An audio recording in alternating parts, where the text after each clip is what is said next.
नमस्कार, मैं हूं जल्पा क्षत्रिय और आप देख रहे हो के न्यूज नेशनल। कर्नाटक विधानसभा के पूर्व अध्यक्ष और कांग्रेस विधायक के.आर. रमेश कुमार ने महिलाओं को लेकर बेहद ही आपत्तिजनक और असंवेदनशील टिप्पणी की। उन्होंने विधानसभा में कहा है कि जब बलात्कार को रोका नहीं जा सकता तो लेटिए और मजे लीजिए।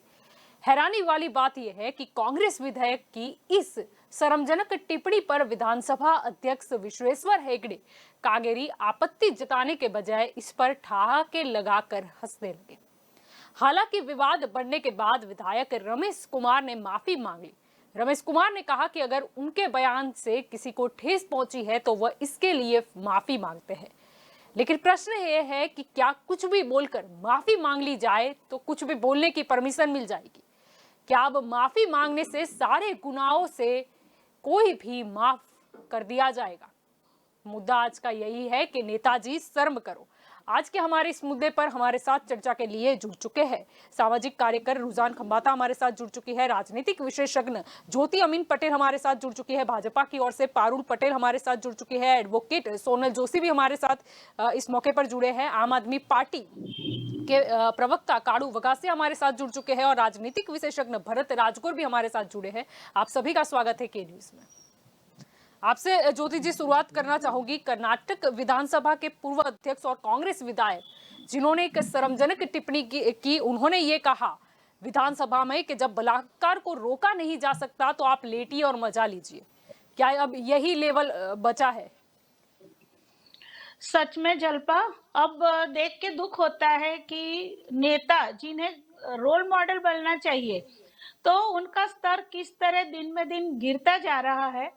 पहले तो पुरुष इस तरह की जब टिप्पणी करते हैं तब मुझे सबसे पहले तो आपत्ति यही होती है कि बलात्कार क्या होता है वो कोई पुरुष समझ ही नहीं सकता, क्योंकि बलात्कार औरतों के साथ होता है और वो सिर्फ एक शारीरिक घटना नहीं है, क्योंकि जो शारीरिक संबंध होता है एक औरत के लिए आत्मा तक पहुंचने का साधन होता है, प्रेम पाने का साधन होता है।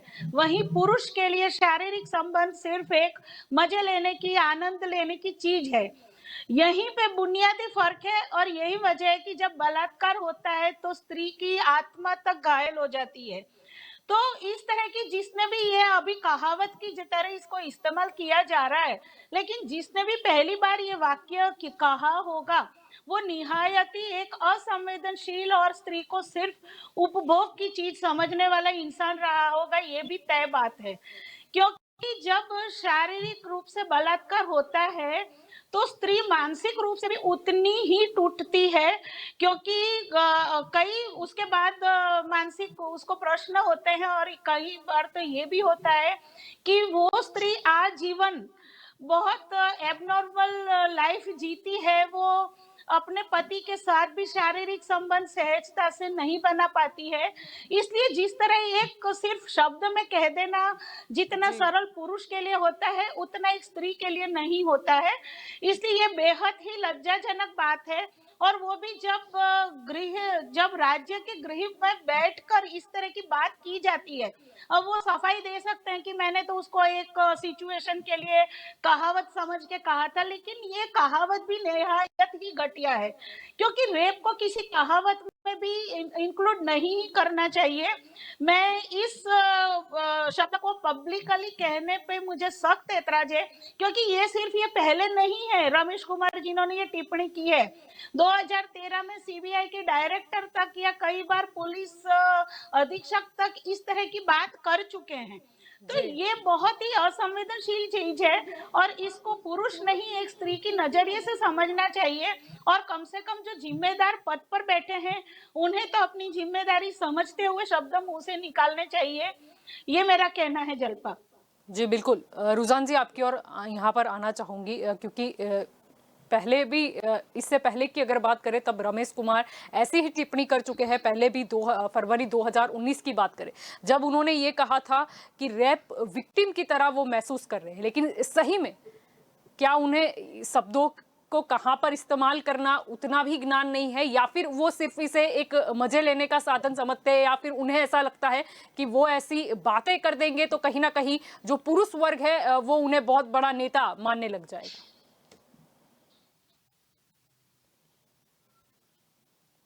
रुझान जी, हम आपको सुन नहीं पा रहे। हमारे देश में सबसे बड़ा प्रॉब्लम ये है कि हम हमारे मंदिरों, हमारे धर्म को बचाने के लिए हमारे मंदिर में ये हुआ, हमारे धर्म को बचाना है। लेकिन पार्लियामेंट हमारे देश का मंदिर है। वापस रिपीट करती हूँ, पार्लियामेंट हमारे देश का मंदिर है। लेकिन शर्म आती है कि हम कोई भी, ना हमारे नेता और ना हमारे नागरिक, हम कोई भी हमारे मंदिर को नहीं बचा पा रहे। बार बार कई बार पार्लियामेंट में ऐसे विभत्स टिप्पणियां होती है, और खास करके बहनों के लिए। मेरे को अभी याद है कि कुछ टाइम पहले कर्नाटक के पार्लियामेंट में वो क्या पोर्नो देख रहे थे। तो शर्म आनी चाहिए। और फिर भी हम यानी हम सब सिटीजन ऐसे लोगों को चुन के लाते हैं, और घड़ी घड़ी चुन के लाते हैं, बार बार चुन के लाते हैं। इसीलिए I think we deserve the type of government that we vote for, जो कहते हैं। तो हमें खुद पे भी शर्म आनी चाहिए आगे अगर हम यहाँ बैठे हैं बात करने के लिए। और ये सिर्फ एक पार्टी की बात नहीं है, सारी पार्टी की बात है। अगर आप ही ने बोला और हमने भी सुना, मैंने तो एक्चुअली देखी, वीडियो क्लिप देखी कि जैसे ही वो बोले, जो भी सिचुएशन थी, भले जो भी उनको मजाक करनी है करो, लेकिन तुम बहनों को रेप जैसी, जिसके बारे में मैडम ने पहले बताया, मुझे उसको उस चीज को दोहराना नहीं है, लेकिन it is such a painful fearful thing. हमने आज के लिए रेप के लिए हमने मर्डर क्या कहते हैं, सॉरी, वो फांसी पे लटकाने के अब गुनाह उसका आ गया है कि फांसी में लटकाने की सजा मिलती है, जी। और उसको अब इस तरह मजाक में ले रहे हो। दूसरी इंपॉर्टेंट पॉइंट कि ये जो पितृत्व होता है, पेट्राइकल सोसाइटी है, सालों से बहनों को डिमीन किया जाता है। तो वो समझते कि लग्जरी की आइटम हम खेल कर उसके साथ मजा करके हम फेंक देंगे, हम हमारी मर्दानगी इससे दिखाएंगे। सर, ये आपकी मर्दानगी नहीं थी, ये तो आपकी कावर्डिसी थी कि आपने एक बहन का एक एग्जाम्पल लेके आप आपके सेल्फ को प्रूव करना चाहते थे। आप अपने आप को वो क्या कहते थे, मैचो पर समझाना चाहते थे। मैचो नहीं सर, आप तो मेरे लिए कावर्ड निकले कि आपने एक लेडीज को, जिसके लिए सबसे जब हम जब वोट लेने जाते हैं कटोरा लेके, तो मेरी बहन, महिला सशक्तिकरण, कल ही हमने डिस्कस किया कि महिलाओं के लिए हमारे हमारे पीएम सर ने बहुत दुख जताया और उनके लिए लॉ किया। तो सर, अब आप ही को बता देती हूँ पीएम सर, कि यही पार्लियामेंट में जहाँ पे स्पीकर बैठे थे, अब सब पार्टी इन्वॉल्व थे, मैं किसी एक को नहीं बोलना चाहती, मैं सब पार्टी के नेताओं को बोलना चाहती हूँ कि भाई इसको बोलो। फिर मैं तो कहती पूरी पार्लियामेंट डिसॉल्व कर दो कि ऐसे घटिया लोग बैठे थे और हंस रहे थे और फिर सॉरी कह दिया। सर, आज मेरे को ये बहुत अच्छा लगता है, ये जो अंग्रेज छोड़ के गए, ये सॉरी वर्ड, ये बहुत अच्छा वर्ड छोड़ के गए हमारे लिए, कि थप्पड़े मारो फिर सॉरी क्यों। तो अगर ये तो ठीक है, आज तो वो एक्सपोज हो गए इसलिए सॉरी का, वरना कई लोग नेता इतने नफट होते हैं। मेरे को दूसरी भाषा नहीं, अनपार्लियामेंट्री लैंग्वेज नहीं यूज करनी, जो इन्होंने तो पार्लियामेंट में अनपार्लियामेंट्री लैंग्वेज यूज की, इतने नफट होते कि लोग तो सॉरी नहीं बोलते, खुद को दिखाते कि हम तो सब सही थे। इसीलिए जब पॉइंट इज दैट कि अगर आज हम बात कर रहे हैं, तो ये नेताओं से तो बात करने की कोई पॉइंट ही नहीं रहा है। लेकिन मैं आम जनता से बात करना चाहती हूँ कि आम जनता, आप जागो, हमारे देश के लिए। जब आप तो घड़ी घड़ी निकल जाते हो कि हम पैट्रियोटिक है, हम देश के लिए जान देंगे। अरे जान नहीं चाहिए आपका एक सही वाला वोट चाहिए। कि ऐसे सारे नेताओं को, मैं तो बोलती हूँ, यहाँ जितने भी नेता लोग बैठे सिर्फ वोट लेने के लिए बड़ी बड़ी बातें करते हैं। बहुत कम है थोड़े गिने चुने नेता, अभी मैं नाम देने के मूड में नहीं हूँ, लेकिन गिने चुने नेता है जो अपने अपने वो उस पर खड़े रहते हैं, अपने क्या कहते हैं, मॉरल्स पे खड़े रहते हैं। बाकी सारे नेता खुद के मॉरल्स को क्या कहते हैं, बेच देते हैं। और फिर जब वोट लेने से पहले भाई पेट्रोल के भाव हाय, गैस के भाव हाय, और फिर पेट्रोल के भाव और गैस के भाव बढ़ जाते हैं, और फिर जब वो नेता बन जाते तो कभी कुछ बोलते नहीं। तुमको शर्म आनी चाहिए। और अब हमारे नागरिक को जानना पड़ेगा, वरना हम जिंदगी भर, और हमारी बहनों बेटियों के साथ जिंदगी भर ये होता रहेगा। क्योंकि ऐसे नेता बोलेंगे तो ये जो दूसरे भाई लोग हैं, जो उन्होंने सुन लिया, बोल रहे हमारा नेता बोल रहा है, क्या बड़ी बात है, रेप कर लेंगे, एंजॉय करो। किसी बहन को अभी मेरे को बोलना नहीं चाहिए, लेकिन इतनी ऐसी नालायकी पे उतरे कि अगर हमारे हाथ में हो, मैं ऐसा नहीं बोलती कि वो सऊदी लॉ की बात नहीं करूंगी, लेकिन सर हमारे अगर देश में न्याय है तो इनके सामने, मुझे नहीं पता, हमारे लॉयर मैडम शायद बोल सकते हैं, कोई पीआर बीआर हो सकती है और यहाँ पे कुछ उनका कुछ कर सकते हैं। तो भाई मेहरबानी करके इनको ये देश की ये गंदगी है, मैं बोलती हूँ हमारे देश की गंदगी है, गंदगी को निकालो। जी बिल्कुल। सोनल जी, आपकी ओर आना चाहूंगी। कर्नाटक विधानसभा में देखा गया कि बलात्कार वाला एक आपत्तिजनक बयान दिया गया। अगर हम याद भी कर लेते हैं निर्भया कांड, तो क्या ये नहीं जानते कि बलात्कार एक स्त्री, एक किसी भी लड़की के लिए क्या होता है? क्या उन्हें शर्म नहीं आती? पहली बात तो जलपा ये सुजान मैम ने बोला वो बिल्कुल सही है और हम लोग ज्यादातर बहुत सारी डिबेट्स रोज करते हैं, ऐसे बोले तो भी चलेगा। महीने में 10 बार ऐसे ही मिलना होता है कि जहाँ पे कोई भी पॉलिटिकल नेता बोल देता है सॉरी।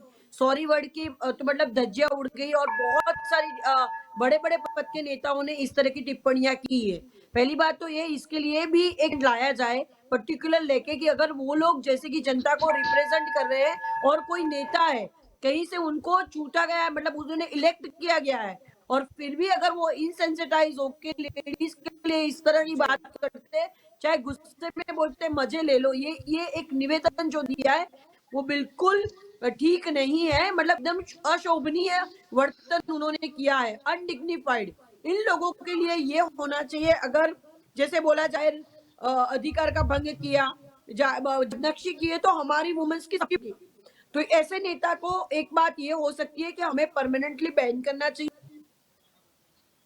जी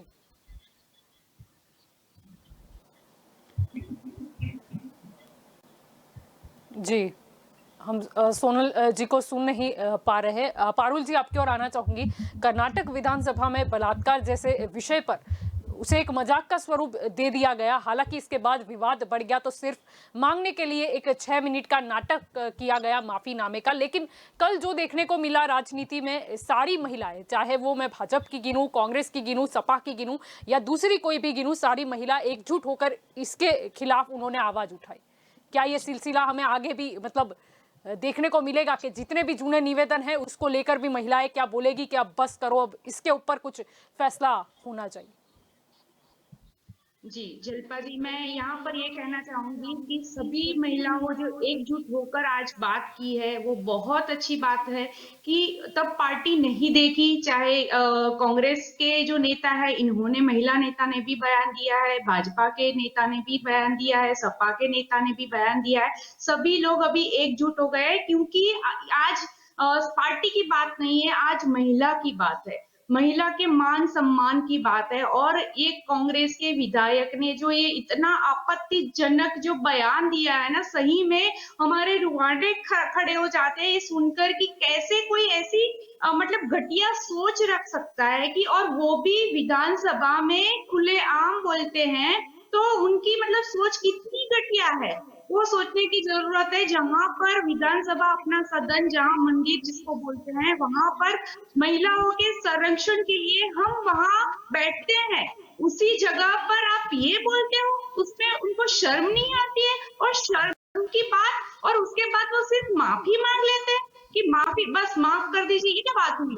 अभी तो कांग्रेस पार्टी को उसके ऊपर कड़ी से कड़ी सजा देनी चाहिए और उनको पार्टी से निष्कासित करना चाहिए, ये मेरी मांग है। जी बिल्कुल, आपकी ओर लौटना चाहूंगी कालू जी। कांग्रेस विधायक ने देखा कि महिलाओं को लेकर बेहद ही आपत्तिजनक टिप्पणी उन्होंने की और बाद में जब पत्रकार उन्हें सवाल पूछ रहे थे तब वो ऐसे करके हाथ झटका देते जैसे उन्हें कोई फर्क ही नहीं पड़ता और उनके मन में जरा भी उसके लिए शर्मिंदगी नहीं देखने को मिली। आप स्क्रीन पर भी देख सकते हो कि इस तरह सवालों को नजरअंदाज करना और फिर लगे कि नहीं, कहीं ना कहीं कुर्सी खतरे में हो जाएगी, तब माफी का नाटक कर लेना। जी हाँ, बहुत ही शर्मजनक और आपत्तिजनक ये बयान था। लोकतंत्र में मंदिर की जगह जिसको दी गई है सभा में, जो सभागृह में, वहां पर ऐसी बात होती है जहां पर पूरे देश के या राज्य के नागरिकों की सुरक्षा की पूरी जिम्मेदारी जिन पर दी गई है, वो लोगों से ऐसी बात सुनने को मिलती है तो बहुत ही आपत्तिजनक और शर्म से सर झुक जाता है ऐसी बात सुनकर। आपको यूपी का इलेक्शन चल रहा है, उसका कैंपेनिंग चल रहा है, तो कांग्रेस का आप स्लोगन देखिए जो प्रियंका गांधी ने दिया है, मैं लड़की हूँ, लड़ सकती हूँ। कैसे लड़ेंगी लड़कियां? ये कैसे लड़ेंगी? प्रियंका गांधी अगर आपका इस स्लोगन पर आप अपने विधायक पर लागू करोगे तो उसको इस्तीफा तुरंत ले लेना चाहिए आपको। आप क्यों वेट कर रहे हो? लड़की के लिए तो आप लड़ने निकली हो पूरे यूपी में। और जहां तक भारतीय जनता पार्टी की बात है तो वो भी सेम है, एक सिक्के की दोनों बाजू है।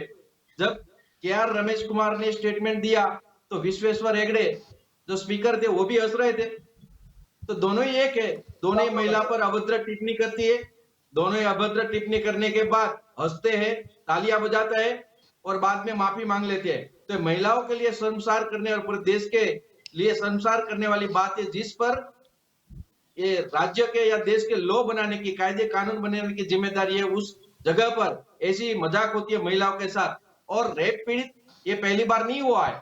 इस बंदे ने गृह राज्य मंत्री होकर, स्पीकर होकर भी ऐसे स्टेटमेंट दिए। जब उसके पर कोई विवाद आया था तब उसने बोला था कि मैं एक बार, इससे तो अच्छा है कि मेरा कोई रेप कर ले।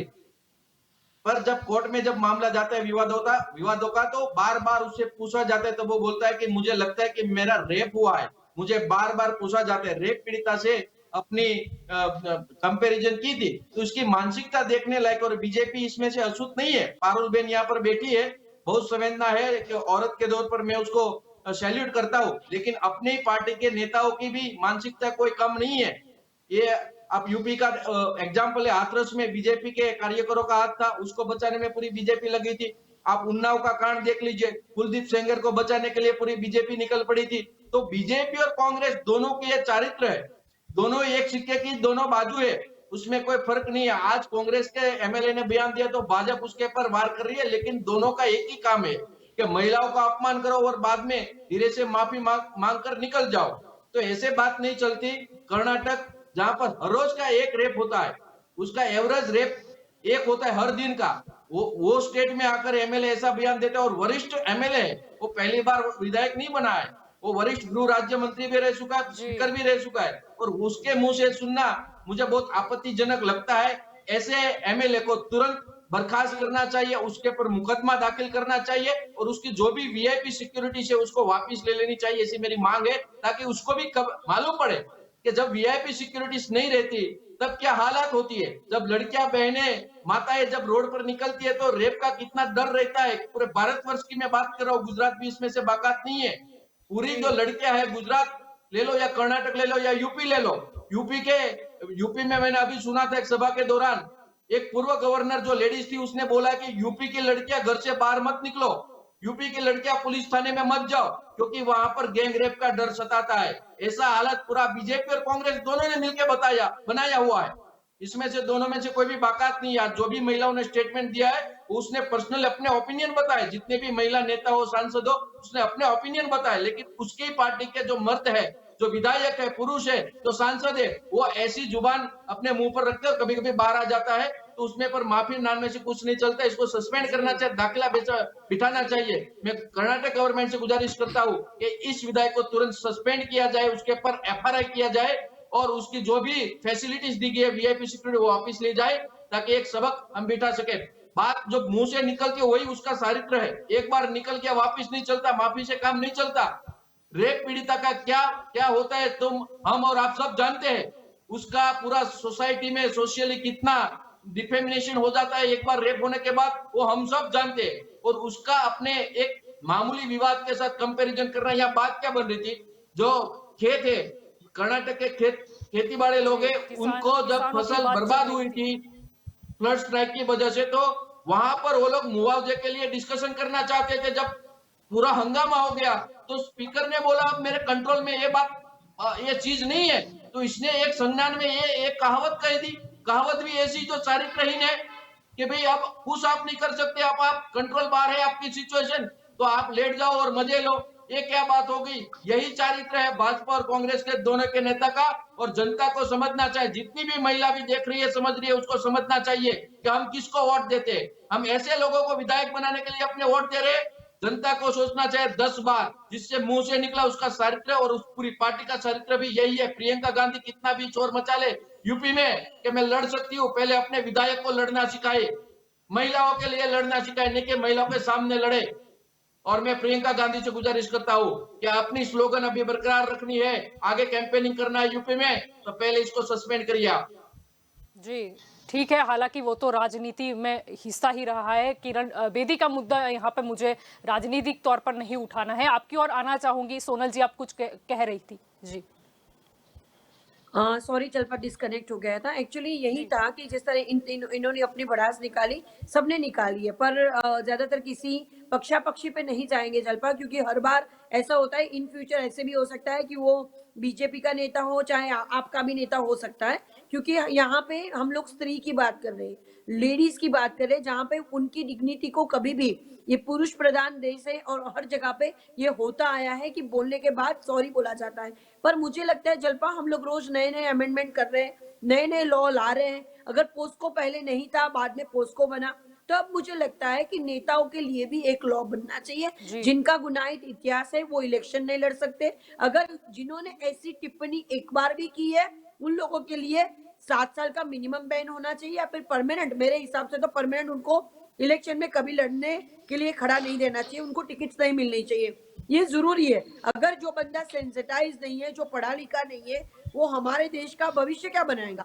हमने देखा है जल्पा, जब हम डिस्कशन करते हैं तो लोग बोलते हैं पढ़ लिख के क्या करना है, कहीं नेता बन जाओ या साधु बन जाओ, पैसे अपने आप बन जाएंगे, इतनी पढ़ाई करके मेहनत क्यों करनी है? हमें ये मैसेज नहीं देना है, डिलीवर नहीं करना है। रही इस एमएलए की बात, तो जैसे बोला है प्रियंका गांधी, कांग्रेस हो चाहे प्रियंका गांधी भी लेडी है, यहाँ पे हर कोई जो भी लेडी होगा वो सेंसिटाइज होगा और नहीं चलाएगा, चाहे कोई भी लेडीज हो, कोई भी पार्टी से हो, जिसमें थोड़ी भी इज्जत होगी, समझ होगी, अपनी पार्टी को ऊपर नहीं मानना, पहले अपने सम्मान को, वो ज्यादा इंपॉर्टेंट है। जब आप अपने आप को ही सम्मानीय नहीं पाओगे तो फिर क्या आप किसी और को बचाओगे? तो ये ज्यादा जरूरी है कि कुछ एक्शन ले। एक्शन के तौर पे, हालांकि सिर्फ सस्पेंड करने की बात नहीं है जल्पा, इस बंदे के लिए एक्शन का मतलब कोई लीगल प्रोसीजर भी होनी चाहिए। आजकल ऐसा हुआ है कि कोई कंप्लेनेंट बने तब, तो ऐसी चीजों में कंप्लेनेंट कौन बनेगा? तो वुमेन सेल कंप्लेनेंट बन सकता है, जो नेशनल वुमेन सेल है या फिर जो स्टेट वुमेन सेल है, वो कंप्लेनेंट बन के इसके खिलाफ एक बकायदा एफआईआर दर्ज करवाए और वो केस चले। हर बार कोई भी घटना बनती है तो लोग रोड पे आ जाते हैं, तो क्यों इस मामले में लोग रोड पे नहीं आ रहे? और सुओ मोटो हो सकता है, कोर्ट हमेशा बीच में आता है तभी न्याय मिलता है। इसके ऊपर कार्यवाही होगी तो इन फ्यूचर लोग बोलना बंद करेंगे। पहले हमने भी सुना है कपड़े पहने इसलिए रेप हुआ, आज इन्होंने बोला मजे ले लिए। अगर ये इनकी सोच ऐसी है तो ये किसी लेडी की क्या रक्षा करेंगे? और जल्पा मैं बहुत क्लियरली बोलती हूँ, गुजरात हो चाहे इंडिया का कहीं पे भी हो, पुलिस की मानसिकता हमेशा रही है। मैं और रुझान में इनको मालूम है कितने लोग हमें रोज फोन करते हैं और हमारा कितना इंटरफियरेंस होता है, फिर भी पुलिस में कंप्लेन 376 को लेके लेते ही नहीं है। और अभी भी जो आप आंकड़े देख रहे हैं वो चौंकाने वाले आपको आंकड़े लग रहे हैं, ये आंकड़े कुछ भी रियल नहीं है। बिकॉज इससे 3 गुना ज्यादा एप्लीकेशन पड़ती है।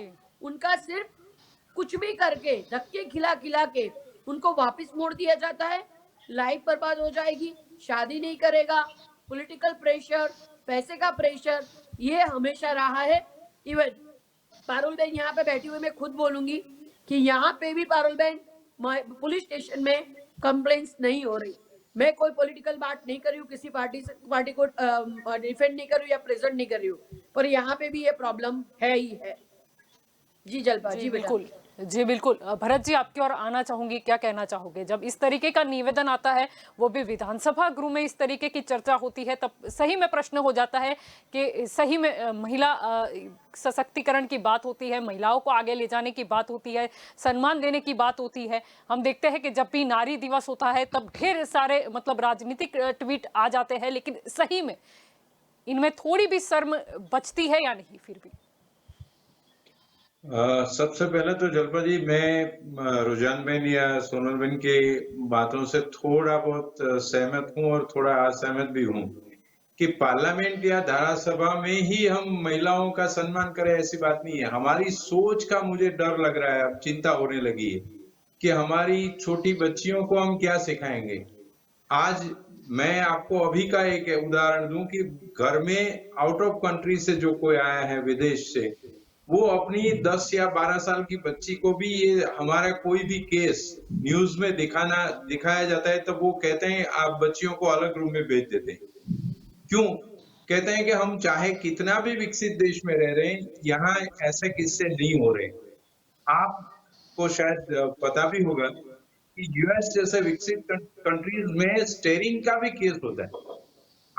कंटिन्यूअसली किसी भी लेडी के सामने देखते रहो, उस पर केस बनता है। ये तो इतनी भद्दी टिप्पणी है कि इसके बारे में हम कुछ कह ही नहीं सकते।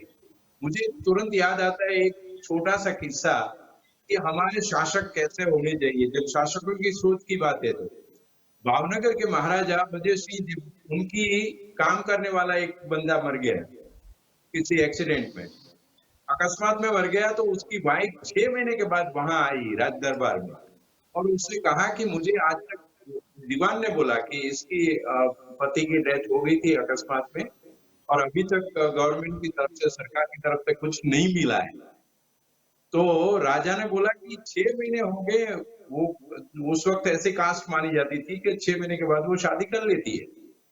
तो उससे ऐसा ही कहा वजीर सिंह जी ने कि क्या उसने दूसरी शादी नहीं की?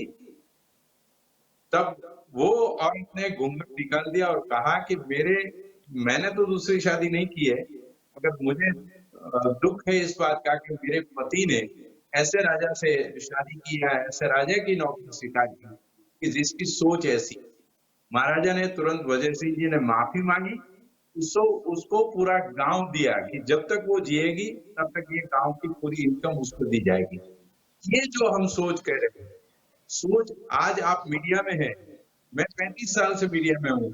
रात को 11 बजे 12 बजे काम खत्म होता है, किसी लड़की को जब जाना अकेला होता है तो छोड़ने जाना पड़ता है। उसके माँ बाप को भरोसा होता है कि आप हमारी बेटी को, हमारी बहू को ठीक से संभाल के घर पहुंचाएंगे, तब वो भेजती है। ये स्थिति, ये सोच हमारे पॉलिटिशियन में क्यों नहीं जाती है? और मैं जितनी भी पॉलिटिक्स की महिलाएं हैं उनको कहूंगा कि आप अपनी पार्टी में जब चुनाव पूरा हो, चुनकर आ जाए तो सारे पॉलिटिशियनों को पहले तो 15 दिन का यही ट्रेनिंग दे, तालीम दे कि आपको कैसे बरतना है महिलाओं के साथ, वरना तो कभी भी हम महिलाओं को मान कर ही नहीं पाएंगे। महिला कोई उपभोग का साधन नहीं है, वो हमारे ह्यूमन बीइंग है, हमारे साथ है। जब हम कंधे से कंधा मिलाने की बात कर रहे हैं तो इसमें तो कंधा मिलाने की बात ही नहीं है। ये सोच होनी चाहिए। अगर ये सोच नहीं बन रही तो चिंता का विषय है। हमारे देश में पॉलिटिशियन की हालत क्या होगी, देश की हालत क्या होगी? क्योंकि पुलिस में भी इसकी छाप, जैसे सोनलबेन कहती है, यही है। पुलिस में फरियाद करने मत जाओ, कंप्लेन बुक करवाने मत जाओ। क्यों? क्योंकि पुलिस पर भी आपको भरोसा नहीं है। हमारे ये सब जितने भी वर्कर्स हैं या नौकर हैं, गवर्नमेंट के नौकरशाह, उनको भी तालीम देने की जरूरत है कि आपको किस तरह महिलाओं के साथ बरतना है।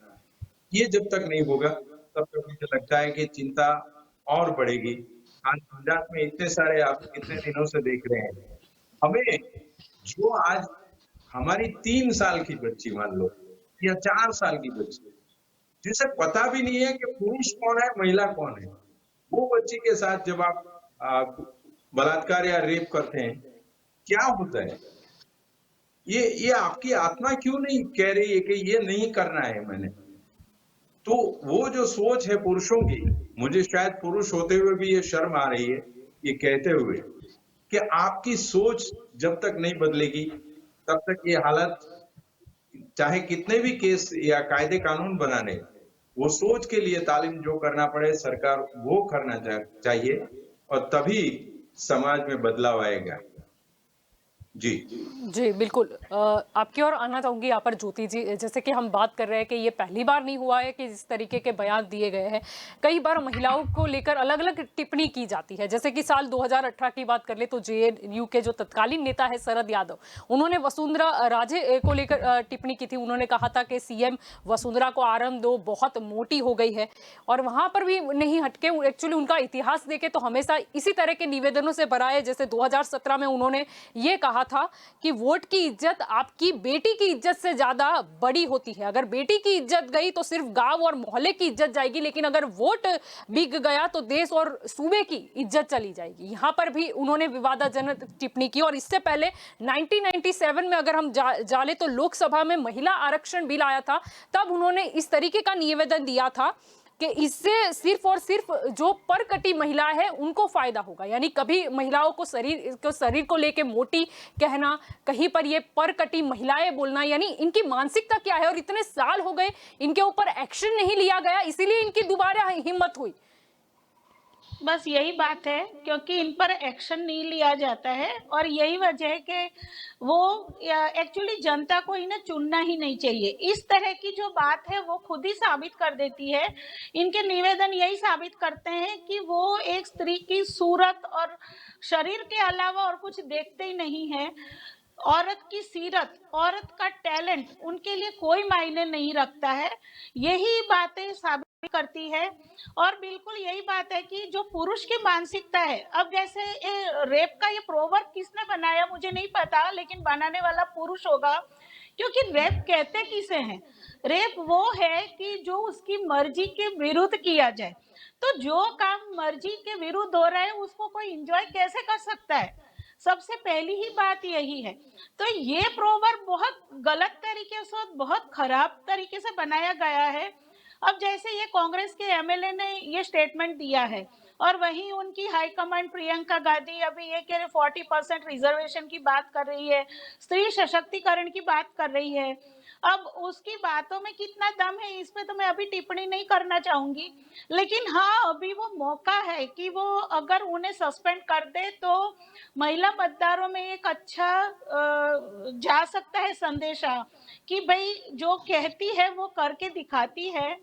अब रही बात मानसिकता की, तो सिर्फ ये कांग्रेस की बात नहीं है। हमने अब तक की हिस्ट्री में कई नेता देखे हैं ऐसे कि जो स्त्री को, मतलब कई कांड बाहर आ चुके हैं कि जिसमें औरत को सिर्फ एक उपभोग की चीज समझा गया, उसको पदोन्नति की लालच देके उसके साथ दुष्कर्म किए गए और कई बार हत्याएं भी कर दी गई है।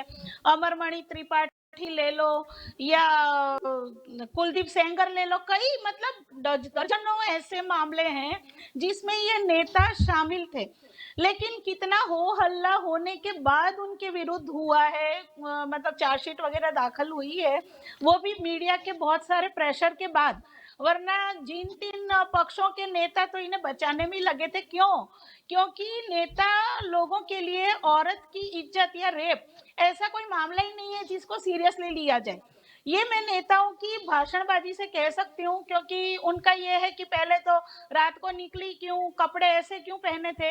अरे भाई ये कोई गुनाह थोड़ी है रात को देर से निकलना है। अच्छा, अब जो छोटी छोटी 1.5, 2, 3 साल की बच्चों के साथ हो रहा है उसके लिए आप क्या सफाई दोगे? क्योंकि वो तो रात को भी बाहर नहीं निकली, ना ही उन्होंने ऐसे कोई उत्तेजक कपड़े पहने हैं। कपड़े जो भी पहने, एक्चुअली प्रॉब्लम पुरुष की नजर में है।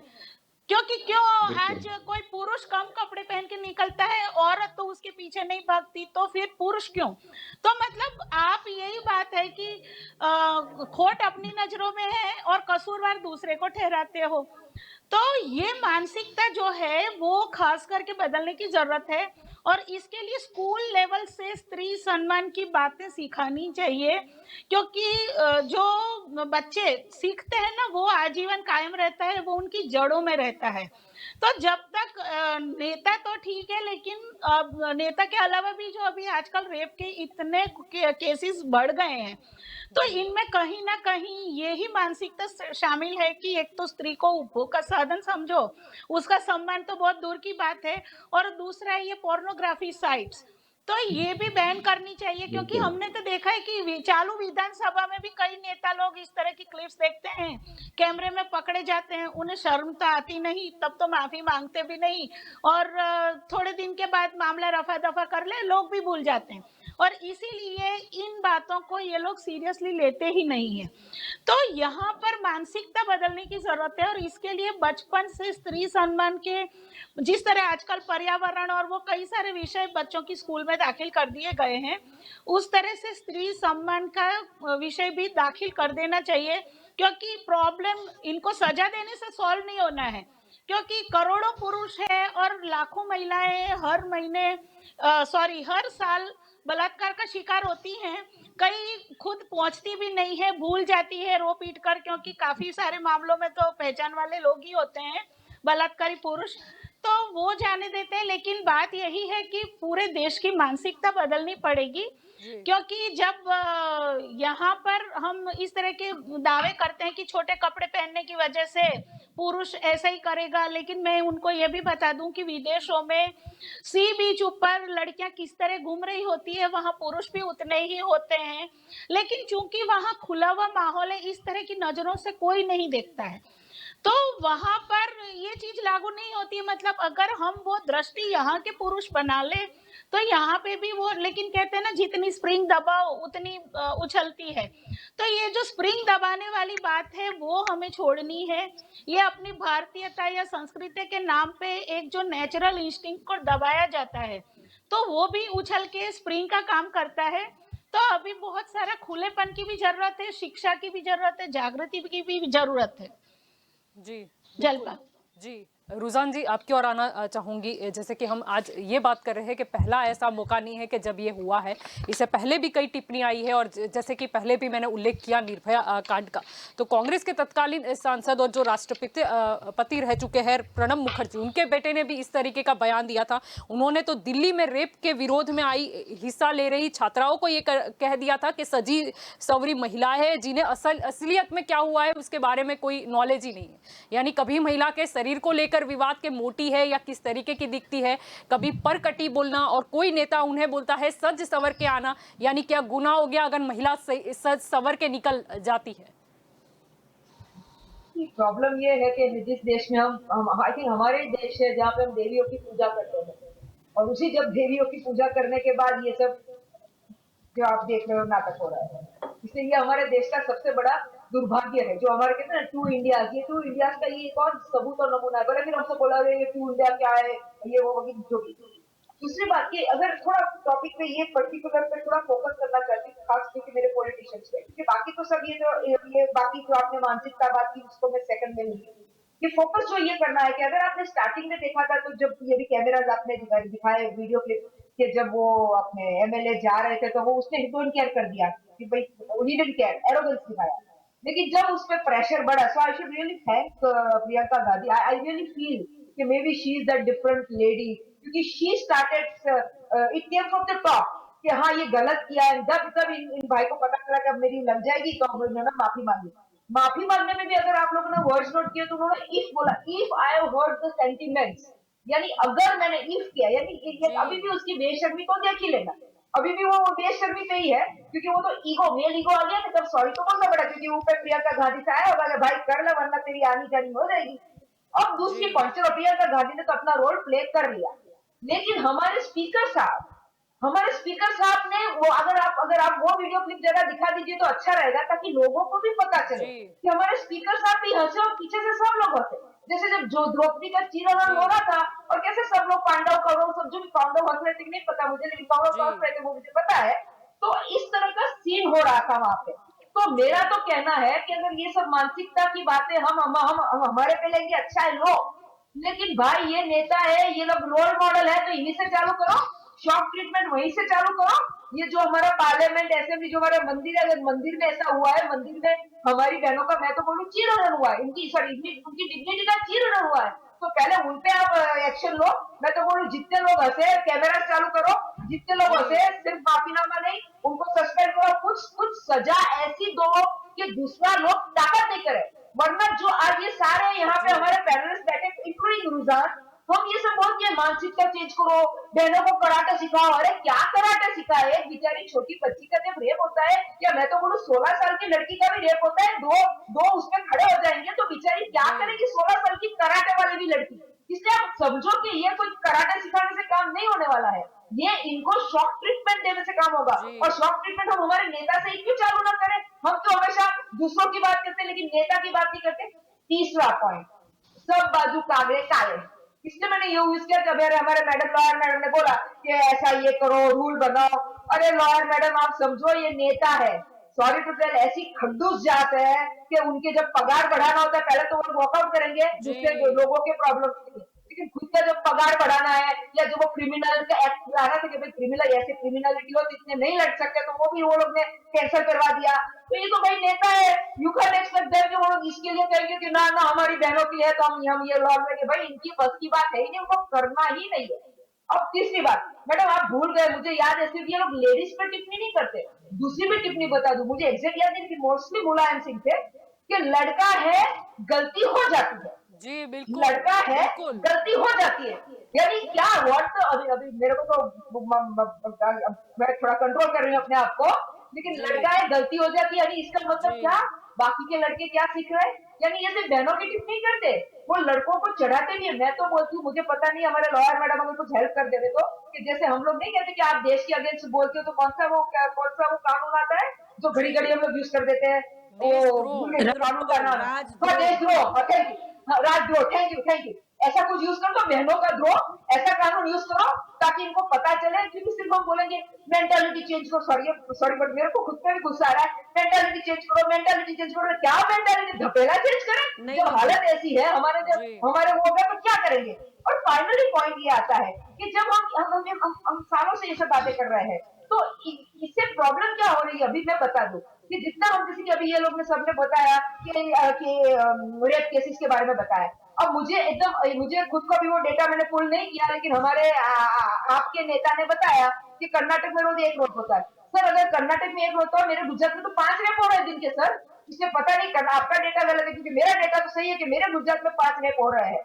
तो यानी कर्नाटक में कम, मैं तो कंपैरिजन करूंगी तो आई नेवर न्यू कि Karnataka is better than Gujarat, but irrespective of that, rape itself 1 हो 5 हो के ना हो, इट इज इम्पोर्टेंट कि ये जो रेप का जो हम जो जी। इसको इतना घिनौना पाप समझते हैं, इतना घिनौना पाप, अगेन रिपीट करती हूँ, फांसी तक की सजाएं दी जा रही है। भले तो लोग क्यों कोर्ट में नहीं जाते ये भी बता दूं। आज ही गुजरात में आया है कि एक रेप का केस ट्रायल पे आया आफ्टर 41 ईयर्स, 41 साल के बाद सर रेप का केस ट्रायल पे आता है। अभी ये लोग तो बोल रहे थे कि रेप लोग लॉज भी नहीं करते, और जो लोग लॉज कर लेते हैं, जो लोग पुलिस के पास जाते हैं रेप का केस, वो 41 ईयर्स के बाद किसी को तुम रेप का केस चलाओगे तो कैसी बेचारी लड़की की हालत होगी। उसने तो बोल भी दिया कि भाई रात गई बात गई, माफ करो मुझे करके उसने छोड़ दिया वो केस को। क्योंकि अगर हमारे देश में ऐसी हालत है, फिर आप उनके मानसिकता चेंज करो। अरे भाई शॉक ट्रीटमेंट चालू करो तो मानसिकता चेंज होगी, वरना तो ये तो हम दूसरे 50 साल और बोलते हैं मानसिकता, लेकिन कुछ नहीं होने वाला। जी बिल्कुल। पारुल जी आपकी और यहाँ पर आना चाहूंगी। यहाँ पर तो राष्ट्रीय महिला आयोग की बात करें तो उसकी जो प्रमुख है रेखा शर्मा, उनका भी निवेदन सामने आया था। उन्होंने कहा था कि बलात्कार को ले गई ये आपत्तिजनक टिप्पणी पर कर्नाटक कांग्रेस के विधायक के.आर. रमेश कुमार पर निशाना उन्होंने साधा था, और ये भी आगे कहा कि बेहद दुखद और दुर्भाग्यपूर्ण ये उनका निवेदन है। और ये भी उन्होंने कहा कि अब भी महिला विरोधी जनप्रतिनिधि है। अब क्योंकि भाजपा यहाँ पर सत्तारूढ़ मैं गिन लूं, केंद्र सरकार में भाजपा है, इसीलिए आपको नहीं लगता कि अब शायद भाजपा को ही एक पहल आगे बढ़ानी पड़ेगी? जी जल्पा जी, यहाँ पर मैं आज भाजपा की प्रतिनिधि के ओर से नहीं बोल रही हूँ, अभी एक महिला की ओर से बोल रही हूँ। आपने अगर ऑरेंज कलर का खेस पहना है तो निकाल दीजिए पारुल जी, फिर बोलिए।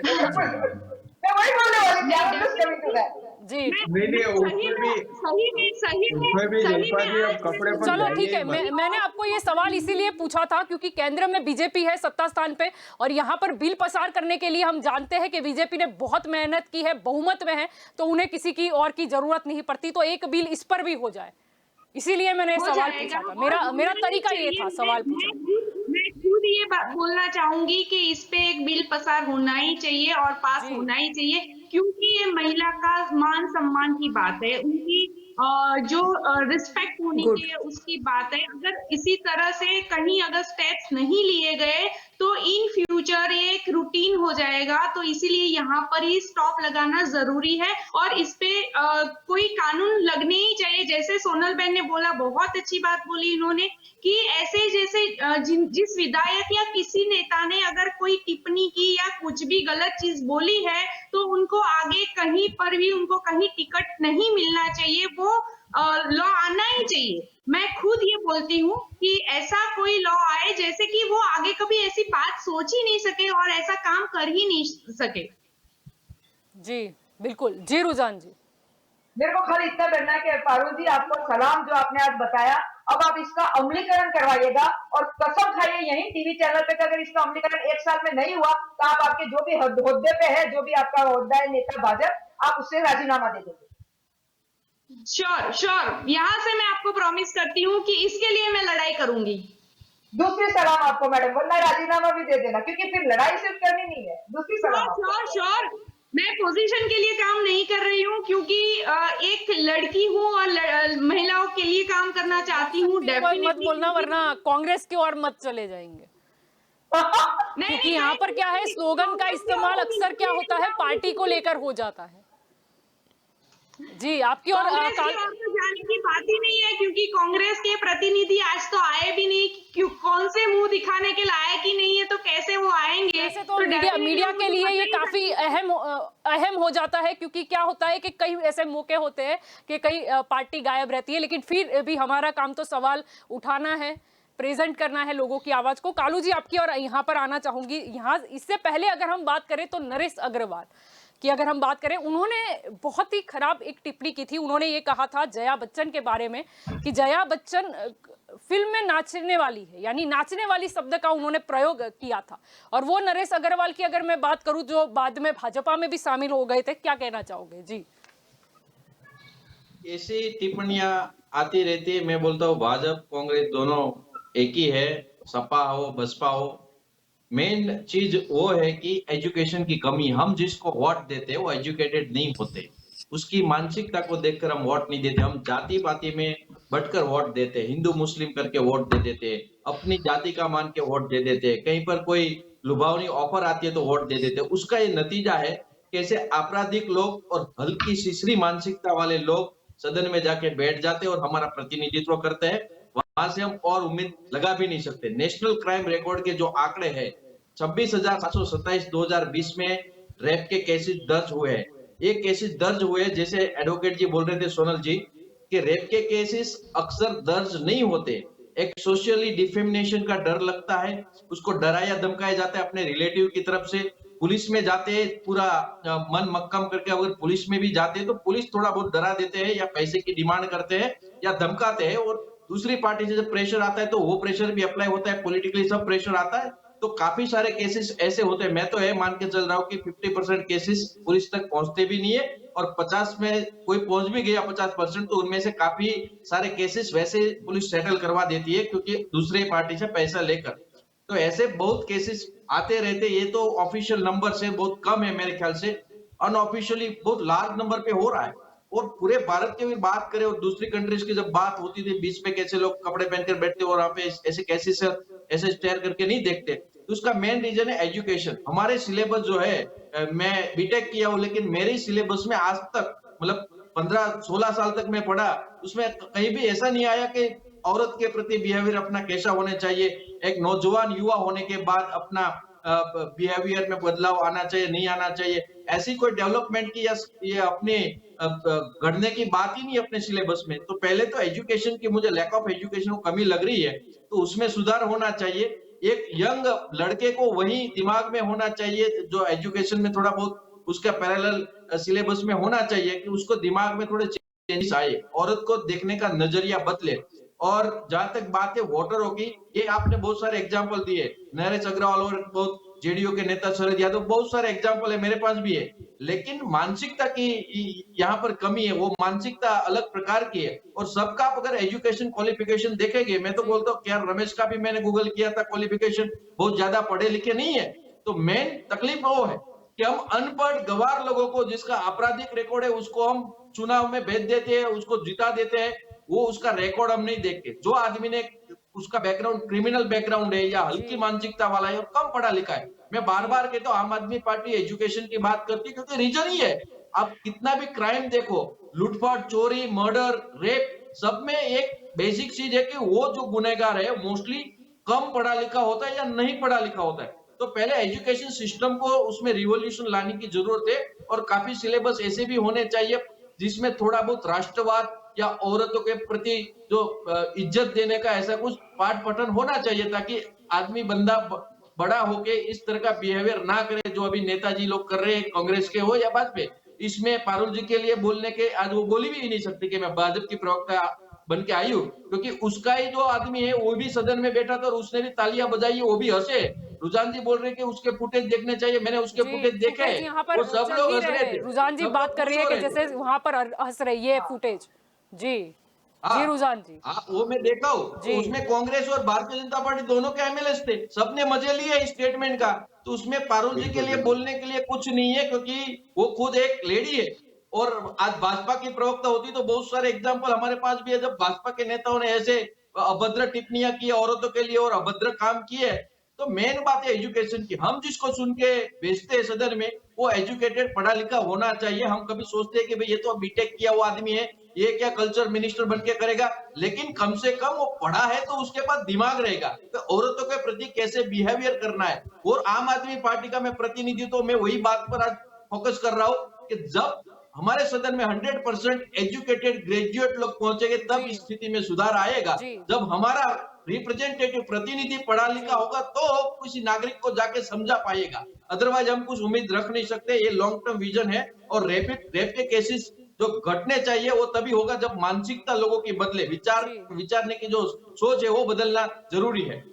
जी, यहाँ पर सोनल जी आपकी ओर आना चाहूंगी। जब ये इन्होंने मुद्दा उठाया ही है एजुकेशन का, ऐसे तो मुझे ऐसा लगता है कि ये काफी इजी है, इसमें तो कोई बिल लाने की जरूरत नहीं है। अगर स्टेट गवर्नमेंट ठान ले तो क्या नहीं हो सकता, चाहे वो कोई भी बोर्ड हो।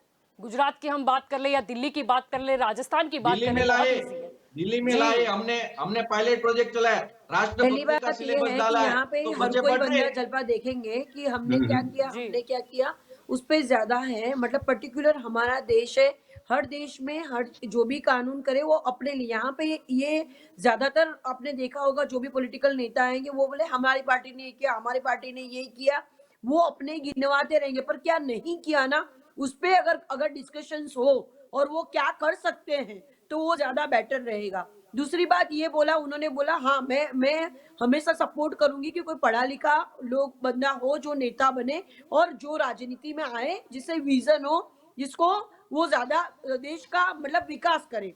अब अगर जलपा देखा जाए, हम लोग जहां से बिलोंग करेंगे, हमारा दादा दादी, हमारे माता पिता इतने पढ़े लिखे नहीं थे, तो क्या उनमें संस्कार नहीं थे? संस्कार थे। जरूरी नहीं है कि पढ़े लिखे लोग ही संस्कारी होते, ये गलत है।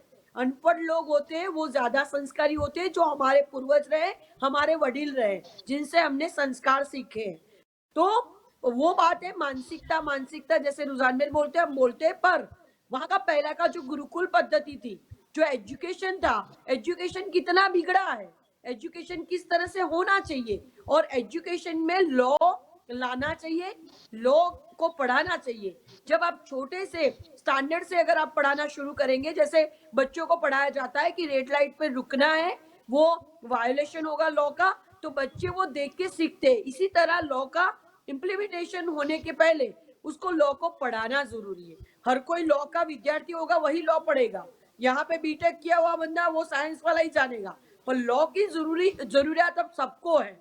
तो लॉ का एजुकेशन में समावेश करना ये हर पार्टी की जिम्मेदारी है। जो अभी तो केंद्र सरकार में बीजेपी की गवर्नमेंट है, वो एक इनिशिएटिव ले और ऐसे नेताओं के लिए, और क्रिमिनल रिकॉर्ड वाले नेता हो, चाहे ऐसे टिप्पणी करने वाले हो, अनसेंसिटाइज हो। अभी क्या बोले, ज्यादातर लोग जो है, कई बार तो देखा गया है, जलपा आप भी जानते हो कि जो शिक्षण मंत्री होगा या फिर शिक्षण के जुड़े कोई जगह पे अपना कारोबार देख रहा होगा, वो 10th पास होगा या 5 पास होगा, तो कहाँ से अच्छा होगा। तो ये सब रिवॉल्यूशन एक हर जगह पे, जो बच्चे तलाटी की एग्जाम दे रहे हैं, आज का पेपर देख लो, आईएएस दे रहे हैं, उनको सब पूछ डालेंगे, सब लॉजिक, कोई बाकी नहीं रखेंगे।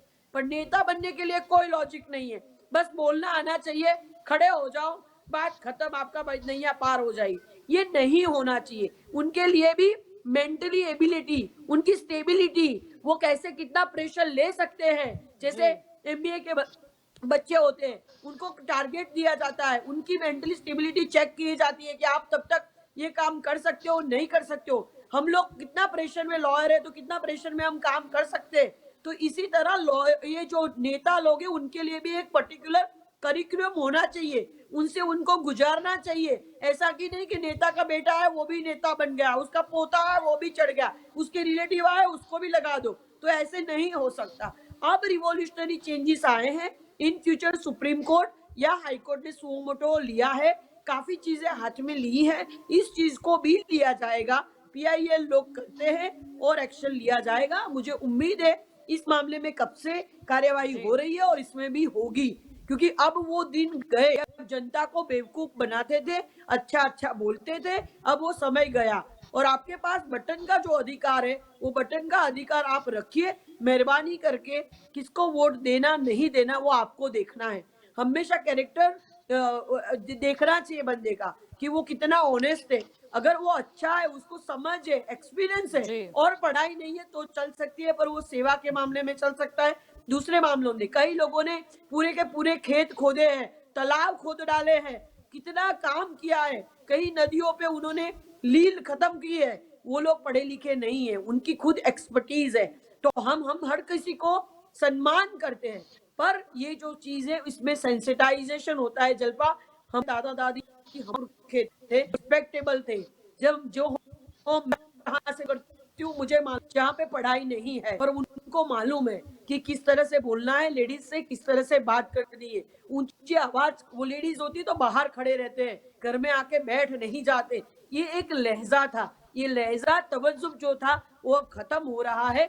वो जो पुरानी नीति थी उसको भी कहीं ना कहीं सम्मान करना, हमारी संस्कृति के प्रति रिस्पेक्ट होना भी बहुत जरूरी है।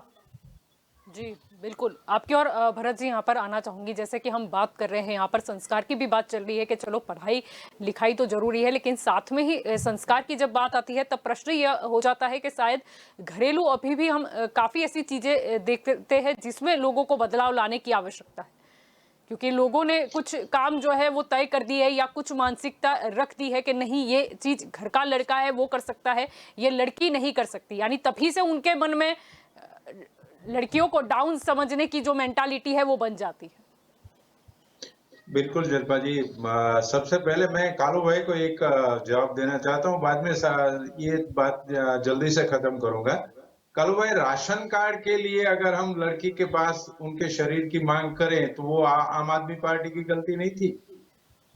ये मैं दूसरी पार्टियों के साथ कह रहा हूँ कि पार्टियों में सोच बदलनी जरूरी है। सोनल भाई ने कहा कि कानून बनना चाहिए, वो भी सही है, मगर पहले महिलाओं ने तय करना जरूरी है। मुझे लगता है कि अब महिलाएं जब इतनी सारी आगे आ रही हैं तो उन्होंने तय करना है कि हर एक कैंडिडेट का हिस्ट्री देखो, और हिस्ट्री देखने के बाद कायदे ने, कानून ने चाहे उन्हें सजा दी हो न दे, उनके पर केस चल रहे हैं। कोर्ट तो कह रहा है या संसद कह रही है कि जब तक इसका फैसला नहीं आता तब तक उसको गुनहगार नहीं माना जाएगा, मगर आप तो गुनहगार है या नहीं वो सोच सकती है ना। तो मैं सारी महिलाओं का इतनी अपील करना चाहता हूं कि आप तय, रुझान बहन को तो मैं 2-3 बार मिला भी हूं उनके साथ ऑफिस में, कि आप तय करो कि जो अगर थोड़ा भी ऐसा कैंडिडेट है उसे सबके सामने उसको खुला करो। सारी महिलाओं को बोलो कि उसको कभी भी आने न दे पार्लियामेंट में, चाहे धारासभा में, चाहे कोई भी छोटी सी पंचायत तक में भी न आने दे। ये अगर हम करेंगे तो ही हमारा समाज जल्दी से साफ होगा, उसमें साफ सुथरे लोग आएंगे, उसमें चाहे पढ़े लिखे वो अलग बात है, मगर ये सोच वाले लोग, जो गलत सोच वाले हैं, वो पार्लियामेंट में या धारासभा में या पंचायत तक में भी न आए तो ये सुधर सकता है, ऐसा मुझे लगता है। अंत में मैं यही कहना चाहता हूँ। जी रुझान जी, आप कुछ कहना चाह रही थी। मुझे सिर्फ यही कहना है कि just to make it clear हमारे पैनल्स के लिए भी और दर्शकों के लिए कि ये लड़त स्त्री पुरुष की नहीं है, ये लड़त अच्छाई और बुराई की है। इसलिए जो भाई लोग यहाँ बैठे हैं, जो सुन रहे हैं भाई लोग, उनसे भी रिक्वेस्ट है कि हम एज अ फादर, मैंने देखा कई फादर अपने बेटियों के लिए बहुत चिंतित होते हैं, तो उन्हीं के लिए है कि सर आप बेटियों के लिए चिंतित होते हो, अगर सही में चिंतित होते हो तो अगली बार जब आप वोट देने जाओ तब ऐसे नेताओं को वोट मत दो जो लेडीज की इज्जत नहीं करती, जिनके लिए लेडीज एक तमाशा है और जो लड़कों को चढ़ाते भी है।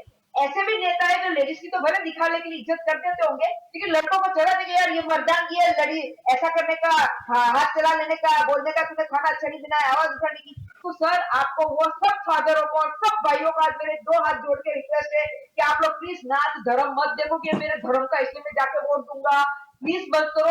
आपकी बहनों के लिए, अपनी नेक्स्ट पीढ़ी के लिए, आपकी नेक्स्ट पीढ़ी के लिए आप इतनी मेहरबानी करो, क्योंकि सर भले हम यहाँ से बात करेंगे, नेता भाजपा ने प्रॉमिस भी दे दिया है, सब लोग वेट भी करेंगे वो प्रॉमिस का, और लेकिन जब तक जितना हमारे हाथ में, हमें उसको करना चाहिए, ऐसी मेरी आप सबसे रिक्वेस्ट है। जी बिल्कुल, आप सभी मेरे साथ इस चर्चा में जुड़े, इसीलिए आप सभी का शुक्रिया। जी दंगल देश में आज का हमारा ये मुद्दा था कि जिस तरह कर्नाटक विधानसभा में देखा गया कि बलात्कार के शब्द को लेकर जो घटिया मुहावरा वहां पर कहा गया या मजाक इसे कह लो उनकी भाषा में, और इसके बाद भी नेताजी को बिल्कुल भी शर्म नहीं है। जब पत्रकारों द्वारा सवाल पूछा जाता है तो उन्हें कोई भी अफसोस नहीं होता, ना उनकी आंखें नम लगती है, लेकिन फिर भी उनका एटीट्यूड ऐसे दिख जाता है। फिर जब कहीं ना कहीं उन्हें लगता है कि नहीं, शायद गलती से कुछ मुंह में से गलत निकल गया, कहीं कुर्सी पे आन बनी, तो इसीलिए फिर नाटक किया जाता है माफी मांगने का। माफी मांगने के शब्द भी ऐसे होते हैं कि अगर का क्या मतलब है, अगर मैंने किसी को मेरे शब्द से ठेस पहुंची हो। प्रश्न ये है कि ये पहला वाक्य नहीं है, क्यों बार बार इस तरीके की शब्द सामने आते हैं, इस तरीके के वाक्य सामने आते हैं? ये नेता ये रिप्रेजेंट करेंगे क्या? ये अगर विधायक है, एमएलए है, तो ये क्या करेंगे अपने विस्तार को वहां पर प्रेजेंट? जिन्हें बिल्कुल शर्म नहीं आती। और ऐसा भी नहीं है कि इन्होंने आज ही ये बयान दिया, इससे पहले भी वो अपनी तुलना कर चुके हैं रेप विक्टिम के साथ। क्या उन्हें कौन से शब्द का क्या अर्थ होता है, उसके साथ क्या भावना होती है, क्या दर्द छुपा होता है, क्या उन्हें नहीं पता? क्या उन्हें यह मजाक लगता है? और साथ में ही वो तो हंसते हैं, लेकिन हम देखते हैं कि सामने जो बैठे हैं अध्यक्ष, वो भी हंस पड़ते हैं, स्पीकर हंस पड़ता है। क्या है ये सब? पहली बार लेकिन इस मामले में देखा गया, चाहे कांग्रेस की प्रवक्ता हो, बीजेपी की नेता हो, या सपा पार्टी की नेता हो, या फिर महिला आयोग की महिला हो, या और भी कई महिला है जो खुलकर सामने आई। और ये वक्त भी था, क्योंकि ये पार्टी देखने का वक्त नहीं था, वक्त ये देखने का था कि एक महिला के ऊपर उन्होंने बोल कैसे दिया। आज इन्होंने ये टिप्पणी की है, कचकुल को और कहेंगे। ये कहना क्या चाहते हैं कि बलात्कार होते हुए अगर मतलब नहीं रोक सकते तो आप लेट जाइए, मजे लीजिए। मतलब क्या है आपका? अगर आप किसी को प्रेजेंट कर रहे हैं, किसी विस्तार को, तो आपको ये कहना चाहिए कि बलात्कार हो ही कैसे सकता है, इसको दूर करने के लिए ये हम करेंगे। ये तो उनके मुंह से निकला नहीं। या फिर ये क्या संदेशा देना चाहते हैं दूसरे लोगों को? और ये नहीं, आगे भी हमने देखा है, नाचने वाली से लेके किसी के शरीर के ऊपर के मोटी है, ये टिप्पणी करने का हक किसने दिया? क्या ये राजनीति में है तो कुछ भी बोल लेंगे? और क्या सब सहन करते जाएंगे? आगे जितने भी टिप्पणी आई है उस पर उनको सजा नहीं मिली, इसीलिए अभी फिर से इनकी हिम्मत खुलती है। इनको देखेंगे, इनको कोई सजा नहीं होगी, दूसरे भी बोलेंगे कि ठीक है, बोल देंगे, फिर माफी मांग लेंगे। ये मेंटालिटी कब सुधरेगी? अब देखना यही होगा कि आगे प्रियंका गांधी का स्टेप क्या रहता है, क्योंकि ये कांग्रेस से ताल्लुक रखते हैं, इसीलिए देखना यही रहेगा कि आगे कांग्रेस का क्या मानना है। कांग्रेस की अगर हम बात करें कि जिसमें हमने बड़ी महिला नेता सोनिया गांधी को देखा है, प्रियंका गांधी को भी हमने देखा है, जिस तरह के वो खुल के सामने आई थी। अब यही वक्त है उनके लिए भी एक उदाहरण प्रस्तुत करने का, और वही क्यों नहीं, दूसरे भी जो नेता इस पर हंसे हैं, उनकी भी पार्टी की महिलाओं को उनसे माफी मांगने के लिए कहना होगा। और आगे से कोई टिप्पणी ना हो, इसका ध्यान तो रखना होगा। चाहे मैं किसी स्टेट गवर्नमेंट की बात कर लूं, और केंद्र में क्योंकि भाजपा की सरकार है, अब इसको लेकर भी कोई ना कोई आपको कानून बनाना होगा, नहीं तो ये बकवास यूं ही चलती रहेगी। दंगल देशका में अभी इस मुद्दे में आज बस इतना ही। आप ज्यादा जानकारी के लिए जुड़े रहे के न्यूज़ के साथ। नमस्कार।